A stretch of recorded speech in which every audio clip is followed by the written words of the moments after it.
পুলিশের সাবেক আইজিপি বেনজির আহমেদকে কেন গ্রেফতার করা হচ্ছে না সেই প্রশ্ন রেখেছেন বিএনপির স্থায়ী কমিটির সদস্য গয়েশ্বর চন্দ্র রায়। তিনি বলেন, সাবেক সেনাপ্রধান আজিজ ও সাবেক পুলিশ প্রধান বেনজির তো একা পাপী নন, এদের পাপী বাড়িয়েছেন শেখ হাসিনা। মঙ্গলবার জাতীয় প্রেস ক্লাবের এক শ্রমিক সমাবেশে এসব কথা বলেন গয়েশ্বর চন্দ্র রায়। সমাবেশের আয়োজন করে ঢাকা মহানগর দক্ষিণ শ্রমিক দল।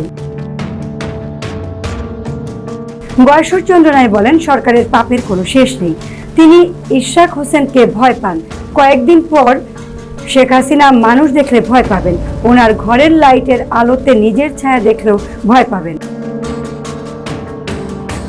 বিএনপি স্থায়ী কমিটির এই সদস্য আরো বলেন, বর্তমান সরকার আজকে সেনাবাহিনী, পুলিশ, বিচার বিভাগ সহ সবকিছু নিয়ে খেলাধুলা করছে।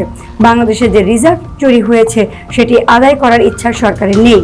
নিশ্চয়ই সরকারের নিজস্ব লোকজন এর সঙ্গে জড়িত। না থাকলে সরকার চুপ করে আছে কেন? এখন পত্রিকা খুললে দেখা যায় বাংলাদেশ ব্যাংকের গভর্নর বলে এক কথা, অন্যদিকে দুদক বলে অন্য কথা। তিনি বলেন, বেনজিরের সম্পত্তি জব্দ করা হয়েছে, কিন্তু তাকে গ্রেফতার করা হচ্ছে না কেন? তার স্ত্রী, মেয়ে কেন গ্রেফতার হচ্ছে না? অপরদিকে আমাদের মামলা দিয়েই গ্রেফতার করা হয়।